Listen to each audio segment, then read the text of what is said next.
বিসমিল্লাহির রহমানির রহিম। সুপ্রিয় শিক্ষার্থীবৃন্দ, তোমাদেরকে কেএম স্কুলে স্বাগতম।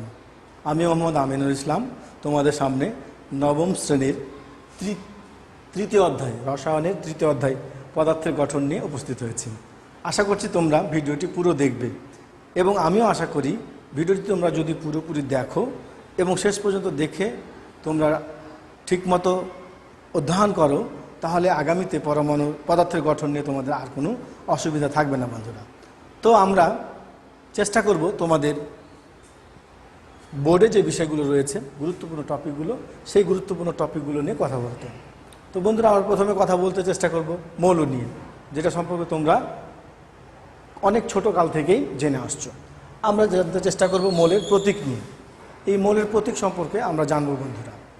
তারপরে আমরা জানতে চেষ্টা করব পরমাণুর পরিচিতি নিয়ে। তোমরা পরমাণুর নাম অনেক শুনেছ, কিন্তু পরমাণু সম্পর্কে পরিচিতি, যে পরমাণুর যে পরিচয় রয়েছে, অর্থাৎ বিভিন্নভাবে পরিচয় রয়েছে, এই পরমাণুর ভিতর কী রয়েছে, কিভাবে রয়েছে, কতগুলো রয়েছে, এই বিষয়গুলো আমরা জানতে চেষ্টা করব। তারপরে আমরা জানতে চেষ্টা করব বন্ধুরা আপেক্ষিক পারমাণবিক ভর।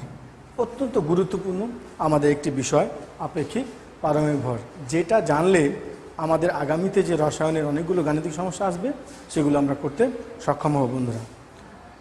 তারপরে আমরা জানতে চেষ্টা করব আপেক্ষিক আণবিক ভর, অর্থাৎ একটি অণুর ভর কীভাবে আমরা নির্ণয় করব বন্ধুরা, সেটা জানার চেষ্টা করব। আমরা জানতে চেষ্টা করব তেজস্ক্রিয় আইসোটোপ সম্পর্কে। তোমরা অষ্টম শ্রেণীতে আইসোটোপ সম্পর্কে অল্প জেনেছো, আমরা নবম শ্রেণীতে আইসোটোপ সম্পর্কে এবং তেজস্ক্রিয় আইসোটোপ সম্পর্কে তোমাদেরকে অনেক গুরুত্বপূর্ণভাবে জানানোর চেষ্টা করব বন্ধুরা। তারপরে আমরা জানতে চেষ্টা করব পরমাণু মডেল। আমাদের নবম শ্রেণীর পাঠ্য বইয়ে যে দুটি পরমাণু মডেল রয়েছে, এবং এই পরমাণু মডেল দুটি রাদারফোর্ডের পরমাণু মডেল এবং নিলস বোরের যে পরমাণু মডেল, সেই পরমাণু মডেলগুলো আমরা খুব ভালো মতো জানবো এবং এদের গুরুত্ব, এদের সীমাবদ্ধতা এবং এটা আমাদের রসায়নের উপর কী ধরনের প্রভাব বিস্তার করে আছে সেগুলো সম্পর্কে আমরা জানতে চেষ্টা করব বন্ধুরা। এরপরে আমরা জানতে চেষ্টা করব শক্তি স্তরে ইলেকট্রন বিন্যাস সম্পর্কে। তোমরা অষ্টম শ্রেণীতে অল্প পরিসরে 1 থেকে 20 অর্থাৎ ক্যালসিয়াম পর্যন্ত, হাইড্রোজেন থেকে ক্যালসিয়াম পর্যন্ত ইলেকট্রন বিন্যাস জেনে এসছো বন্ধুরা। এবার আমরা এইখানে 118টি যে মৌল রয়েছে, সেই 118টি মৌলের ইলেকট্রন কি করে খুব সহজে করতে পারি সেটা আমরা করতে চেষ্টা করব। এবং এই ইলেকট্রন বিন্যাসটি তোমরা যদি জানো বন্ধুরা, তাহলে আগামীতে যে চতুর্থ অধ্যায় রয়েছে তোমাদের রসায়নের পর্যায় সারণী, সেই পর্যায় সারণী সম্পর্কে বলতে গেলে, পর্যায় সারণী নয়, বলতে গেলে তোমাদের রসায়ন যে বইটি, সেই বইটিকে খুব ভালো মতো অনুধাবন করার জন্য অবশ্যই অত্যন্ত গুরুত্বপূর্ণ একটি টপিক হচ্ছে শক্তি স্তরে ইলেকট্রন বিন্যাস। তো বন্ধুরা, আমরা চলো শুরু করে দিই আজকের ক্লাস। তো প্রথমে আমরা মৌল দিয়ে ক্লাস আরম্ভ করতে চেষ্টা করছি। তোমরা মৌল সম্পর্কে একটু ভেবে দেখো বন্ধুরা, কি ভাবা হয়েছে? হ্যাঁ, মৌল সম্পর্কে আমরা ছোট্ট কাল থেকে জানি যে মৌল এক ধরনের পদার্থ। এই পদার্থগুলোকে যদি আমরা ভাঙি, ক্ষুদ্র করি, ছোট করি, তাহলে ওই পদার্থের উপাদান ছাড়া অন্য কিছু পাওয়া যাবে না। তাদেরকে আমরা কি বলবো? মৌল বা মৌলিক পদার্থ। বন্ধুরা, মৌলিক পদার্থ এই পৃথিবীতে নির্ধারিত পরিমাণ অর্থাৎ 118টি। এই 118টি মৌল রয়েছে আমাদের এই পৃথিবীতে। এই 118টি মৌল নিয়ে আমরা আগামীতে কথা বলতে চেষ্টা করব। এবার বন্ধুরা, মৌলের প্রতীক। আমরা মৌলের প্রতীকের প্রথমেই জানবো মৌলের প্রতীক। সব কিছুরই একটি প্রতীক রয়েছে বন্ধুরা। তোমরা দেখো, বাংলা বর্ণমালায় ক, বর্ণমালা খ, গ, এই যে বর্ণমালাগুলো এক একটা প্রতীক। ইংরেজিতেও যেমন ধরো ABC, এটা ইংরেজি বর্ণমালার এক একটা প্রতীক। যেমন আরবিতে আলিফ বা এই ধরনের রয়েছে, যেগুলো আরবি বর্ণমালার এক একটা প্রতীক। তেমনই আমাদের এই রসায়নে যে 118টি মৌল রয়েছে, সেই 118টি মৌলের 118টি প্রতীক রয়েছে বন্ধুরা। তো সেই চলো যাই আমরা 118টি প্রতীক সম্পর্কে কিছুটা ধারণা অর্জন করার চেষ্টা করি।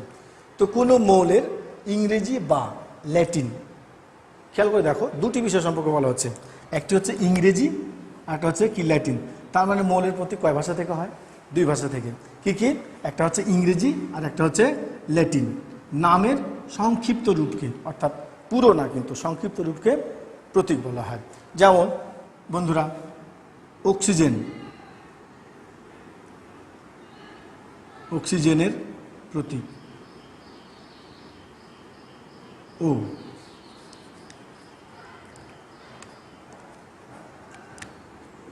সোডিয়ামের প্রতীক, সোডিয়ামের প্রতীক ইন।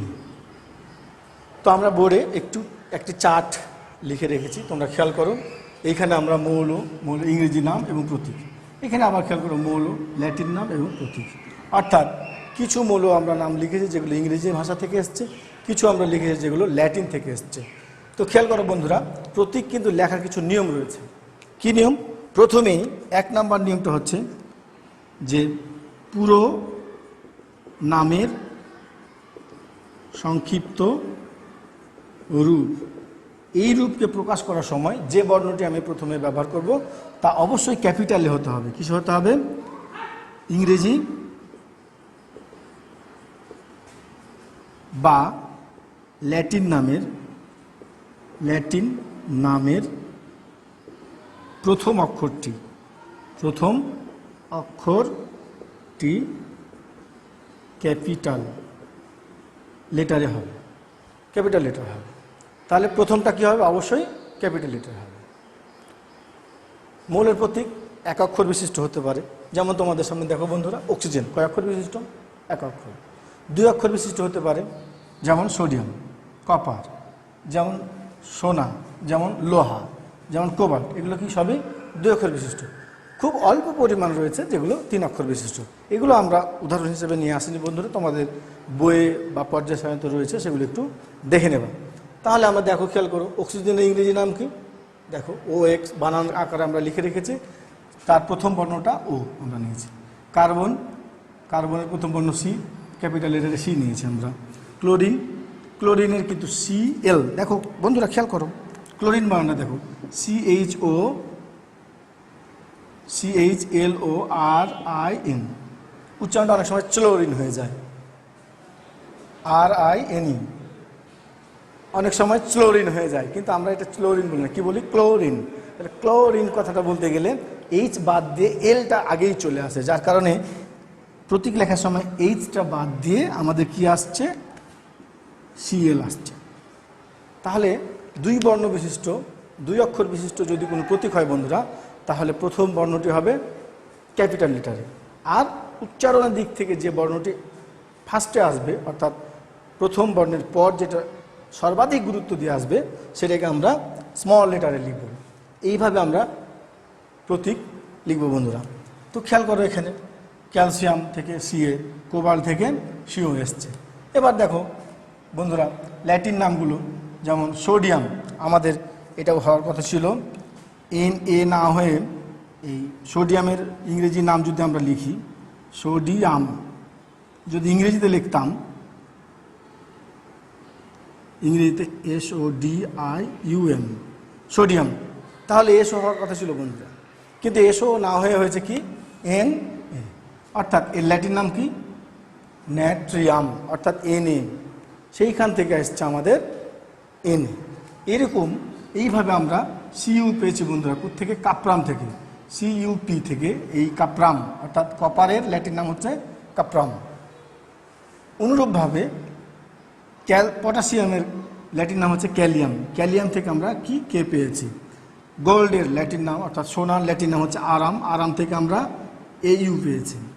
আয়রনের ল্যাটিন নাম ফেরিয়াম থেকে পেয়েছি আমরা কি? Fe। তো বন্ধুরা, আমরা মৌলের প্রতীক কয় ভাষা থেকে শিখলাম? 2 ভাষা থেকে, কিছু হচ্ছে ইংরেজি থেকে, কিছু হচ্ছে ল্যাটিন থেকে। তাহলে আমাদেরকে মৌলের ইংরেজি নামটাও জানতে হবে ভালো মতো, এবং ল্যাটিন নামটাও জানতে হবে ভালো মতো। তো বন্ধুরা, তোমাদের বই অনেকগুলো প্রতীক রয়েছে, সেই প্রতীকগুলো তোমরা খুঁজে খুঁজে বের করো, এবং কোনটা ইংরেজি থেকে এসছে, কোন প্রতীকটি ল্যাটিন থেকে এসছে, এবং ইংরেজি নামটি এবং ল্যাটিন নামটি তোমরা সুন্দরভাবে খাতায় লিপিবদ্ধ করো এবং চর্চা করো। দেখবা তোমরা প্রতীক সম্পর্কে তোমাদের আর কোনো অসুবিধা থাকবে না। তো বন্ধুরা, এবার আমরা পরমাণুর পরিচিতি নিয়ে কথা বলব।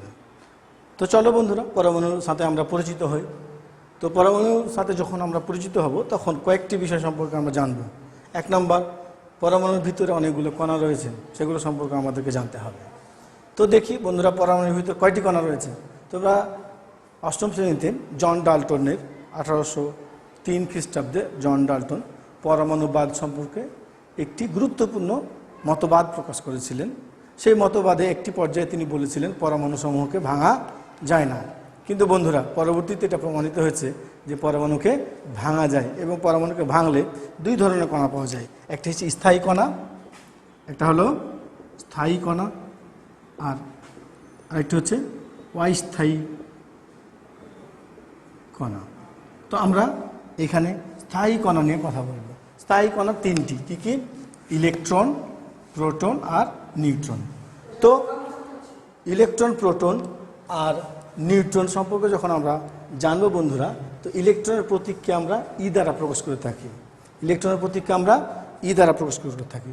যেমন আমরা বলতে পারি বন্ধুরা, পরমাণুর একটি নিউক্লিয়াস থাকে, এই নিউক্লিয়াসের ভিতরে প্রোটন আর নিউট্রন থাকে। এই নিউক্লিয়াসকে কেন্দ্র করে ইলেকট্রন সমূহ বিভিন্ন কক্ষপথে অবস্থান করে, এবং ইলেকট্রনকে আমরা সাধারণত কি ই দ্বারা প্রকাশ করে থাকি। কি দ্বারা? ই দ্বারা। ইলেকট্রনকে ই দ্বারা। ইলেকট্রনের একটি নির্ধারিত আধান রয়েছে বন্ধুরা, সেই আধানটা হচ্ছে নেগেটিভ আধান। সেই আধানটা হচ্ছে কি? নেগেটিভ আধান, -1.60 × 10⁻⁻19 কুলম। এবং এই ইলেকট্রনের একটি কিন্তু প্রকৃত ভর রয়েছে, অর্থাৎ প্রত্যেকেরই প্রকৃত ভর রয়েছে। বন্ধুরা খেয়াল করো, আপেক্ষিক ভর কিন্তু নয়। কোন ভর? প্রকৃত ভর। এই প্রকৃত ভরটা হচ্ছে 9.110 গুণিত 10⁻⁻28 গ্রাম। এই আপেক্ষিক আধান রয়েছে -1 এবং আপেক্ষিক ভর হচ্ছে 0।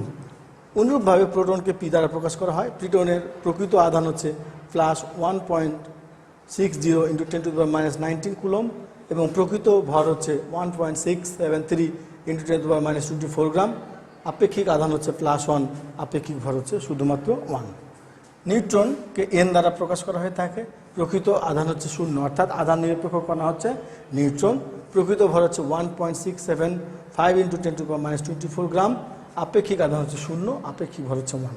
তো বন্ধুরা আমরা এই যে প্রকৃত যে ভরটা আমরা জানলাম বা আধানটা জানলাম, এই প্রকৃত ভর এবং আধানটা কিন্তু আমাদের আগামীতে অনেক গুরুত্বপূর্ণ কাজে আসবে বন্ধুরা। যেমন আমরা যদি একটা পরমাণু আপেক্ষিক পারমাণবিক ভর নির্ণয় করি, তাহলে ইলেকট্রন, প্রোটন এবং নিউট্রনের ভর ব্যবহার করতে পারবো, অথবা একটা নিউক্লিয়াসের ভর কত হবে সেটাও আমরা এখান থেকে নির্ণয় করতে পারবো বন্ধুরা। এবার আমরা দেখব বন্ধুরা, ভেতরের কণা সম্পর্কে আমাদের মোটামুটি ধারণা চলে এসছে। এবার পারমাণবিক সংখ্যা সম্পর্কে আসবো। একটি পরমাণুতে প্রোটন থাকে বন্ধুরা, এই যে নিউক্লিয়াসে কি থাকে বন্ধুরা? প্রোটন। একটি পরমাণুর প্রোটন সংখ্যা যদি 6 হয়, প্রোটন সংখ্যা যদি 6 হয়, তাহলে তার পারমাণবিক সংখ্যা 6। অর্থাৎ আমরা বলতে পারি একটি মোলের ভিতর যতটি প্রোটন রয়েছে তার পারমাণবিক সংখ্যা তত, তার পারমাণবিক সংখ্যা তত। এবার ভর সংখ্যা সম্পর্কে জানবো আমরা। ভর অর্থাৎ ভর সংখ্যা, ভর সমান হচ্ছে প্রোটন যোগ নিউট্রন, প্রোটন যোগ নিউট্রন। তো বন্ধুরা তোমরা বলো, ভর প্রোটন কোথায় থাকে? নিউক্লিয়াসে। নিউট্রন কোথায় থাকে? নিউক্লিয়াসে। তাহলে ভর মানে কার ভর? নিউক্লিয়াসের ভর। অর্থাৎ একটা পরমাণুর ভর মানে হচ্ছে নিউক্লিয়াসের ভর। অর্থাৎ প্রোটন সংখ্যা এবং নিউট্রন সংখ্যার যে সমষ্টি তাকে বলা হয় পারমাণবিক একটি ভর, পারমাণবিক বা ভর বা ভর সংখ্যা। একে অনেক সময় আমরা নিউক্লিয়ন সংখ্যাও বলতে পারি।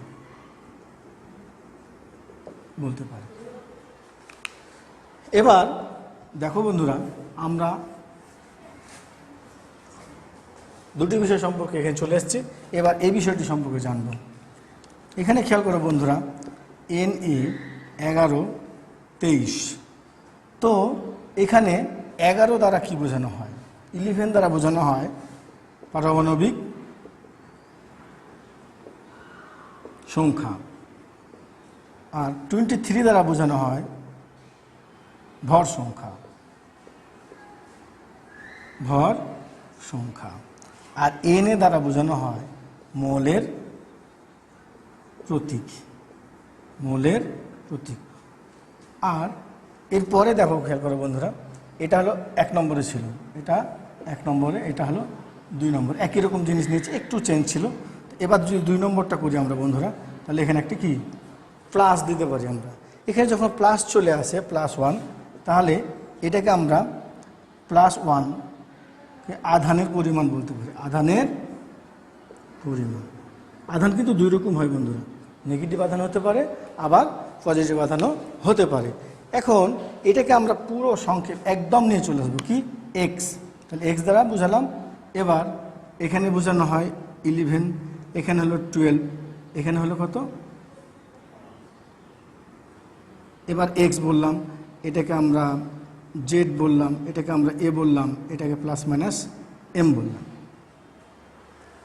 তাহলে খেয়াল করে দেখো, জেড কি পারমাণবিক সংখ্যা, এ কি ভর সংখ্যা, প্লাস মাইনাস এম অর্থাৎ আমি বলেছিলাম আধান কয় রকম হতে পারে, 2 রকম, পজিটিভ আধানও নেগেটিভ আধানও, অর্থাৎ প্লাস মাইনাস এম, এম বলতে 1 2 3 4 ইত্যাদি হতে পারে।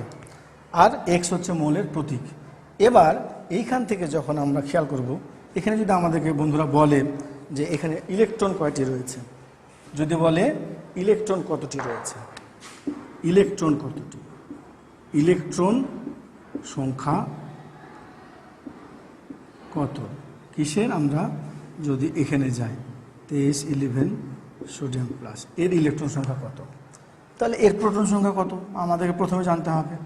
প্রোটন সংখ্যা কত, প্রোটন সংখ্যা হচ্ছে 11, এই যে এটা হচ্ছে কি আমাদের প্রোটন সংখ্যা।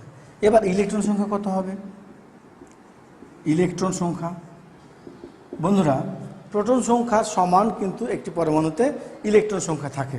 তাহলে আমরা দেখলাম কত, 11টা ইলেকট্রন সংখ্যা থাকার কথা ছিল, কিন্তু যেহেতু এখানে আধানের পরিমাণ একটা প্লাস রয়েছে, প্লাস আধান মানে একটা কম রয়েছে, কি কম রয়েছে, ইলেকট্রন, তাহলে একটা ইলেকট্রন বাদ দিয়ে দিতে হবে, তাহলে ইলেকট্রন সংখ্যা হলো 10টা। এবার নিউট্রনের সংখ্যা যদি নির্ণয় করি বন্ধুরা, নিউট্রনের সংখ্যা, নিউট্রনের সংখ্যা হলো কত, ইলেকট্রন যতটি ছিল, না সরি, ভর ছিল কত, ভর ছিল আমাদের 23, ভর ছিল আমাদের 23 থেকে আমরা যদি প্রোটন সংখ্যা বাদ দিই, এই যে বন্ধুরা আমরা এখানে লিখেছিলাম যে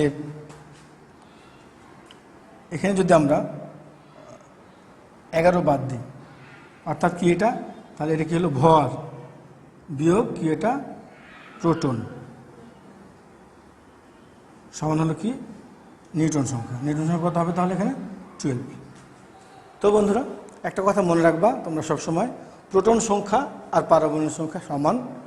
একটি পরমাণুতে প্রোটন সংখ্যা সর্বদা একই রকম থাকবে, কারণ এই প্রোটন সংখ্যাটা একটি পরমাণুর মৌলিক বৈশিষ্ট্য নিয়ন্ত্রণকারী কণিকা, যার কারণে এটা কখনোই কমবে না অথবা বাড়বে না। ইলেকট্রন সংখ্যা একটি পরমাণুতে কমতেও পারে আবার বাড়তেও পারে, প্রোটনের চাইতে কমতেও পারে, প্রোটনের চাইতে বাড়তেও পারে। আর নিউট্রন সংখ্যা কখনোই প্রোটনের চাইতে কমবে না, বরং প্রোটনের সমান অথবা প্রোটনের চাইতে বেশি হতে পারে। তো বন্ধুরা তোমরা একটু খেয়াল করে দেখো, তোমাদের সামনে এবার আমি দিতে চেষ্টা করব, এইখানে 1 নাম্বার প্রোটন সংখ্যা, প্রোটন সংখ্যা, 2 নম্বর ইলেকট্রন সংখ্যা, 3 নম্বর হচ্ছে নিউট্রন সংখ্যা নির্ণয় করতে হবে। এরকম তোমাদের বইয়ে আরও অনেকগুলো প্রতীক রয়েছে, দেওয়া রয়েছে, এখান থেকে ইলেকট্রন প্রোটন এবং নিউট্রন সংখ্যা নির্ণয় করতে পারি। তো বন্ধুরা তোমাদের বইয়ের যে সিম্বলগুলো দেওয়া রয়েছে সেখান থেকে তোমরা ইলেকট্রন প্রোটন নিউট্রন বের করতে চেষ্টা করো। তো বন্ধুরা চলো এবার যাই আপেক্ষিক পারমাণবিক ভর সম্পর্কে জানতে। তো আপেক্ষিক পারমাণবিক ভর জানার পূর্বে আমাদেরকে আপেক্ষিক পারমাণবিক ভরের সংজ্ঞা জানা অত্যন্ত জরুরি। আপেক্ষিক পারমাণবিক ভর বলতে বোঝানো হয় সাধারণত একটি মৌলের পরমাণুর ভর, অর্থাৎ পৃথিবীতে 118টি মৌল রয়েছে, এই 118টি মৌলের মধ্যে অসংখ্য পরমাণু রয়েছে, এই অসংখ্য পরমাণুর মধ্য থেকে একটি মৌল, যেমন আমরা বলতে পারি সোডিয়ামের একটি মৌল থেকে সোডিয়ামের একটি পরমাণুর ভর, কপারের একটি মৌল থেকে কপারের একটি পরমাণুর ভর, অর্থাৎ যে কোনো মৌলের একটি পরমাণুর ভরের তুলনায় কার্বন 12 আইসোটোপের পারমাণবিক ভরের 1/12 অংশ কত গুণ ভারী অথবা হালকা, এইটাকেই আমরা কি আপেক্ষিক পারমাণবিক ভর বলবো। তো আপেক্ষিক পারমাণবিক ভর নির্ণয়ের 2টি সূত্র আমাদের এখানে আলোচিত হয়েছে, 2টি বিষয় আলোচিত হয়েছে বন্ধুরা। তো প্রথমে আমরা যাব এই 1 নম্বর বিষয় নিয়ে কথা বলতে। প্রথমে আমরা জানতে চেষ্টা করব মৌলের একটি পরমাণুর ভর কার্বন 12 আইসোটোপের পারমাণবিক ভরের 1/12 অংশ, এই সূত্রটি ব্যবহার করে আপেক্ষিক পারমাণবিক ভর নির্ণয় করতে চেষ্টা করব। তো বন্ধুরা আমাদের জানতে হবে প্রথমেই কার্বন 12 আইসোটোপের 1 এর 12 অংশের ভর হচ্ছে 1.66 ইন্টু 10⁻⁻24 গ্রাম। এটা কিন্তু বন্ধুরা প্রকৃত ভর। তোমরা একটু লক্ষ্য করো, এই ভরে কিন্তু একক ব্যবহার করা হয়েছে। এককটা কি? গ্রামে। এই ভরে একক ব্যবহার করেছে, এককটা হচ্ছে গ্রামে। তাহলে যে কোনো প্রকৃত ভরের একক থাকবে, যে কোনো প্রকৃত ভরের কি থাকবে? একক থাকবে। এবার আমরা তোমাদের সামনে একটি উদাহরণ দিতে চাই। ফ্লোরিন, তোমরা জানো আমাদের হ্যালোজেন সমূহের মধ্যে ফ্লোরিন একটি মৌল। এই ফ্লোরিন মৌলের একটি পরমাণুর ভর 3.16 ইন্টু 10⁻23 গ্রাম। তাহলে আমরা ফ্লোরিনের আপেক্ষিক পারমাণবিক ভর যদি নির্ণয় করি, তাহলে ফ্লোরিনের একটি পরমাণুর ভর কত বন্ধুরা? ফ্লোরিনের একটি পরমাণুর ভর হলো 3.16 ইন্টু 10⁻23 গ্রাম। আর কার্বন 12 আইসোটোপ, অর্থাৎ এটাকে আমরা অনেক সময় AMU অর্থাৎ অ্যাটমিক ম্যাস ইউনিট, যেমন সংখ্যার ইউনিট কি বন্ধুরা? 1, তেমন আপেক্ষিক পারমাণবিক ভরের ইউনিট হচ্ছে 1.66 ইন্টু 10⁻23 গ্রাম। অর্থাৎ যে কোনো সময়ে আমাদেরকে আপেক্ষিক পারমাণবিক ভর নির্ণয় করতে গেলে এই অ্যাটমিক ম্যাস ইউনিট এটাই ব্যবহার করতে হবে। তো এখানে আমাদের এখন অ্যাটমিক ম্যাস ইউনিটটা ব্যবহার করি বন্ধুরা। তাহলে কত হচ্ছে? 1.66 ইন্টু 10⁻24 গ্রাম। যদি আমরা এটা হিসাব করি বন্ধুরা, তাহলে এটা কত হয়? 19। ক্যালকুলেটর ব্যবহার করে দেখো, এটার ভর 19 হয়ে যায়। তাহলে আমরা ফ্লোরিনের আপেক্ষিক পারমাণবিক ভর নির্ণয় করলাম 19।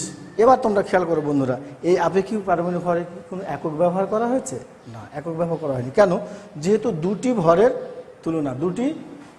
তুলনা করা হয়েছে। এখন যে কোনো তুলনা বলতে কিন্তু অনুপাতকেও আবার বোঝানো হয়। তাহলে দুটি অনুপাত, একই জাতীয় রাশির দুটি অনুপাত, এর ফলে যদি আমরা ভাগ করতে চেষ্টা করি বন্ধুরা, উপরের গ্রাম এবং নিচের গ্রামটা কি কেটে যাবে। তাহলে এখানে আপেক্ষিক পারমাণবিক কোনো ভর নাই। তাহলে আমাদেরকে যদি প্রশ্ন করা হয় যে আপেক্ষিক পারমাণবিক ভর নেই কেন, তাহলে আমরা বলবো যেহেতু এখানে দুটি প্রকৃত ভরের অর্থাৎ দুটি প্রকৃত ভরের তুলনা করা হয়েছে, যার কারণে এখানে আপেক্ষিক পারমাণবিক ভরের একক নেই। তো বন্ধুরা, আমরা আরও একটু উদাহরণ দেখতে চাই। সেটা হচ্ছে, এবার আমরা অ্যালুমিনিয়ামে যাব। অ্যালুমিনিয়ামের আপেক্ষিক পারমাণবিক ভর। তো অ্যালুমিনিয়ামের আপেক্ষিক পারমাণবিক ভর যদি নির্ণয় করি আমরা, তাহলে অ্যালুমিনিয়ামের একটি অণুর ভর, একটি পরমাণুর ভর ভাগ AMU। তাহলে অ্যালুমিনিয়াম একটি পরমাণু ভর কত বন্ধুরা? দেখো আমরা বোর্ডে লিখে রাখছি 4.482 ইন্টু 10⁻23 গ্রাম। আর AMU হচ্ছে 1.66 ইন্টু 10⁻24 গ্রাম। এটাকে যদি আমরা ক্যালকুলেটর ব্যবহার করি, তো বন্ধুরা তোমরা হিসাব করো কত হয়? 27। তো এইভাবে আমরা আপেক্ষিক পারমাণবিক ভর, প্রথম নিয়মে আমরা আপেক্ষিক পারমাণবিক ভর নির্ণয় করতে পারি। তো বন্ধুরা, তোমাদের বইয়ে অনেকগুলো পরমাণু রয়েছে। এই পরমাণুগুলোর আপেক্ষিক পারমাণবিক ভর এই সূত্র ব্যবহার করে তোমরা নির্ণয় করতে চেষ্টা করবে। তো বন্ধুরা, এবার আমরা আইসোটোপের শতকরা পরিমাণ থেকে পরমাণুর আপেক্ষিক পারমাণবিক ভর নির্ণয় করতে চেষ্টা করে দেখি। তো আইসোটোপের শতকরা পরিমাণ দেওয়া থাকবে বন্ধুরা, সেই আইসোটোপের শতকরা পরিমাণ থেকে আমরা আপেক্ষিক পারমাণবিক ভর নির্ণয় করতে পারবো। তার সূত্রটা হচ্ছে P ইন্টু M। P কি?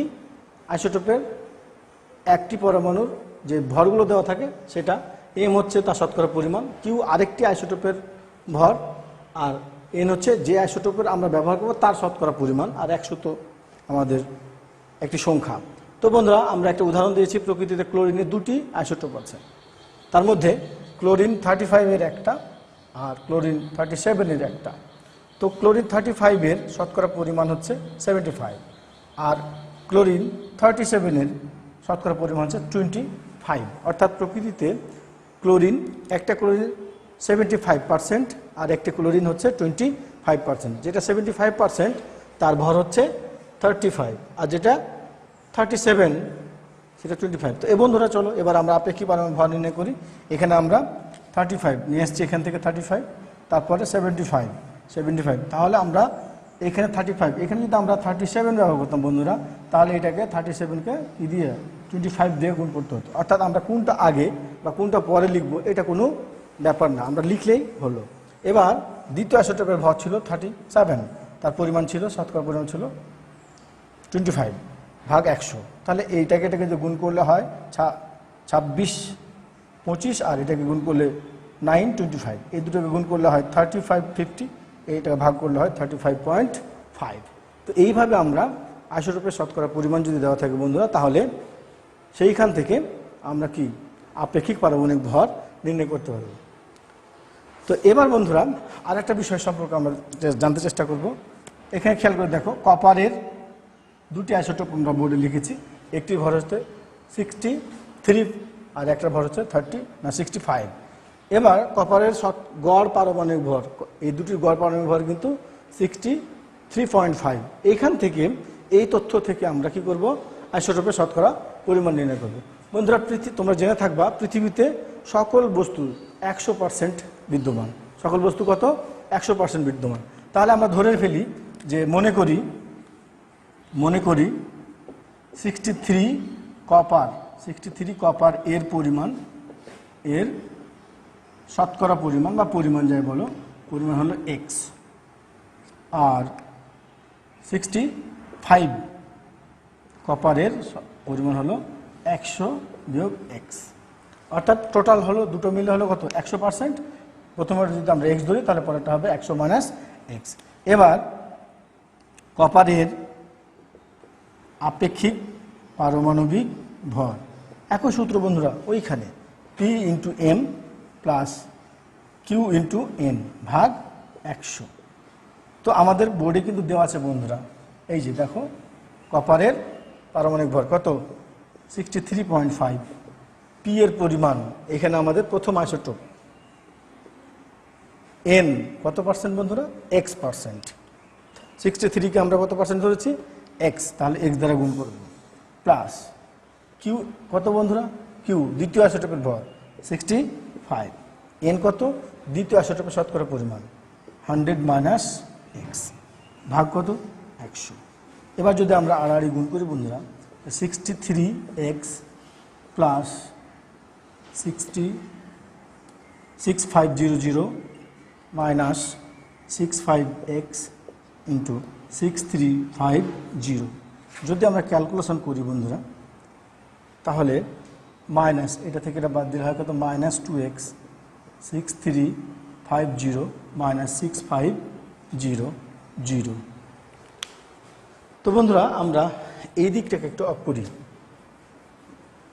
এবার খেয়াল করো, এই বাম দিকে কত আছে? মাইনাস 2x, ডান দিকে আছে কত? 6350 থেকে 6500 বাদ দিলে মাইনাস 150 হয়। তো x সমান আমরা বের করবো মাইনাস 150। তোমরা নিশ্চয় জানো এগুলো সম্পর্কে, তোমাদের ধারণা রয়েছে, -2। তাহলে x সমান হবে 75। তাহলে এটা শতকরা আইসোটোপের পরিমাণ কি? শতকরায়। তাহলে আমাদের x এর পরিমাণ হলো কত?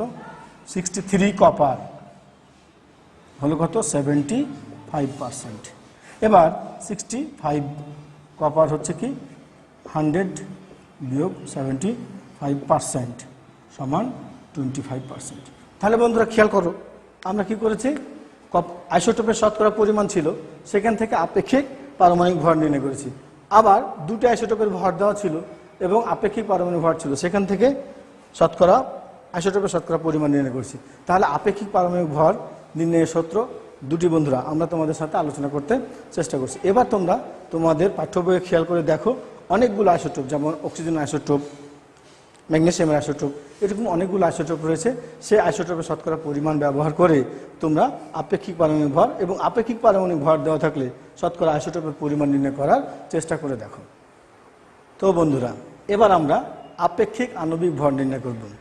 তো আমরা খেয়াল করে দেখি আপেক্ষিক আণবিক ভর, যেমন সালফিউরিক অ্যাসিড, এর আপেক্ষিক আণবিক ভর নির্ণয় করব। তো প্রথমে বন্ধুরা আমাদেরকে একটি বিষয় খেয়াল করতে হবে, এটা একটি পরমাণু অণু, এই অণুতে কয়টি পরমাণু রয়েছে খেয়াল করো। হাইড্রোজেনের কয়টা? হাইড্রোজেন হচ্ছে 2টা, সালফারের কয়টা? 1টা, অক্সিজেনের কয়টা? 4টা। মোট পরমাণু কত? মোট পরমাণু সংখ্যা হচ্ছে 7টি। তাহলে এই 7টি পরমাণুর আপেক্ষিক পারমাণবিক ভরের সমষ্টি হচ্ছে আপেক্ষিক আণবিক ভর। তো বন্ধুরা, আপেক্ষিক আণবিক ভর জানতে গেলে আমাদেরকে এইখানে যতগুলো পরমাণু ব্যবহার করতে হবে, প্রত্যেকটি পরমাণুর আপেক্ষিক পারমাণবিক ভর নির্ণয় করতে হবে, ভর জানতে হবে। তো বন্ধুরা, অনেক সময় প্রশ্নপত্রে দেওয়া থাকে, অনেক সময় আমাদেরকে জানতে হয়। তো জানার বিভিন্ন কৌশল রয়েছে। তো তোমাদেরকে আমি একটি সুন্দর কৌশল তোমাদের সামনে উপস্থাপন করতে চেষ্টা করছি। তো প্রথমে আমরা 1 থেকে 20 অর্থাৎ হাইড্রোজেন থেকে ক্যালসিয়াম পর্যন্ত জানতে চেষ্টা করব। তোমরা খেয়াল করো বন্ধুরা, এর মধ্যে যাদের প্রোটন সংখ্যা জোড়, তার প্রোটন সংখ্যাকে যদি 2 দ্বারা গুণ করো তাহলে তুমি তার পারমাণবিক ভর পেয়ে যাবে। যদি 2 দ্বারা গুণ করো, যেমন তুমি খেয়াল করো অক্সিজেনের পারমাণবিক সংখ্যা কত? প্রোটন সংখ্যা 8, একে যদি 2 দিয়ে গুণ করো তাহলে কত হবে? 16। এইভাবে যাদের প্রোটন সংখ্যা জোড় 1 থেকে 20-র মধ্যে যাদের প্রোটন সংখ্যা জোড় সংখ্যা, তাদেরকে 2 দ্বারা গুণ করলে তাদের আপেক্ষিক পারমাণবিক ভর তোমরা পেয়ে যাবে। এবার দ্বিতীয় রুলস হচ্ছে যদি বিজোড় হয় বন্ধুরা, বিজোড় হলে তোমরা প্রোটন সংখ্যাকে 2 দ্বারা গুণ করবা, 2 দ্বারা গুণ করার পর তার সাথে 1 যোগ করবা। দ্বিতীয় রুলস। কিছু ভালো জিনিস পেতে গেলে কয়েকটা নিয়ম জানতে হয় বন্ধুরা। তো তোমরা এই নিয়মটা অবশ্যই চেষ্টা করবে জানতে। তাহলে প্রোটন সংখ্যাকে 2 দ্বারা, একটা বিজোড়ের উদাহরণ যেমন আমরা যদি দিয়ে থাকি অ্যালুমিনিয়ামের 13, অ্যালুমিনিয়াম কত? 13, প্রোটন সংখ্যা 13কে আমরা 2 দ্বারা গুণ করলাম, গুণ করার পরে 1 যোগ করলাম, তাহলে 13 2 26, তার সাথে কত হয়? 27। এবার একটা লাইন তোমাদের মনে রাখতে হবে বন্ধু, আমরা লিখেছি 3 নম্বর রুলসে, ব্যতিক্রম হলো সোডিয়াম আর ক্লোরিন। ব্যতিক্রমে বেরিলিয়াম, হলোতে হাইড্রোজেন, এনে নাইট্রোজেন, আর আরে হলো আর্গন, আর সিএল তো নিজেই ক্লোরিন। অর্থাৎ এই 1 2 3 4 5, এই 5টিকে তোমার ব্যতিক্রমভাবে মনে রাখতে হবে। এরপরে আমরা অনেক সময় অনেকের মোবাইল নম্বর আমরা মুখস্থ করে রাখতে পারি, বন্ধুদের মোবাইল নম্বর মুখস্থ রাখতে পারি বন্ধু। তো সেরকম একটি নম্বর তোমরা মুখস্থ করবে, কি? 3454545 এখানে খেয়াল করে দেখো 10টি ডিজিট রয়েছে, 1 2 3 4 5 6 7 8 9 10। অর্থাৎ আমরা এই 10টি সংখ্যা কার ক্ষেত্রে ব্যবহার করব বন্ধুরা? 21 থেকে 30 পারমাণবিক সংখ্যা বিশিষ্ট মৌলগুলোর ক্ষেত্রে। যার পারমাণবিক সংখ্যা 21, তাকে 21 × 2 + 3 দিয়ে গুণ করলে তার আপেক্ষিক পারমাণবিক ভর পাবো। যার হবে 22 × 2 + 4, অর্থাৎ এইখানে যে সংখ্যাটা দেওয়া হয়েছে বন্ধুরা, সেই সংখ্যাটা প্রোটন সংখ্যাকে 2 দিয়ে গুণ করার পর তার সাথে যোগ করলে তুমি আপেক্ষিক পারমাণবিক ভর পেয়ে যাবে। তো তোমরা এটা উঠিয়ে রাখো এবং দৈনন্দিন জীবনে কাজে লাগাও। এবার আমরা চলে যাই এখানে আপেক্ষিক পারমাণবিক ভর নির্ণয় করতে। এবার আপেক্ষিক পারমাণবিক ভর, আমরা হাইড্রোজেনের আপেক্ষিক পারমাণবিক ভর জানি 1, সালফারের আপেক্ষিক পারমাণবিক ভর জানি আমরা 32, অক্সিজেনের আপেক্ষিক পারমাণবিক ভর জানি আমরা 16।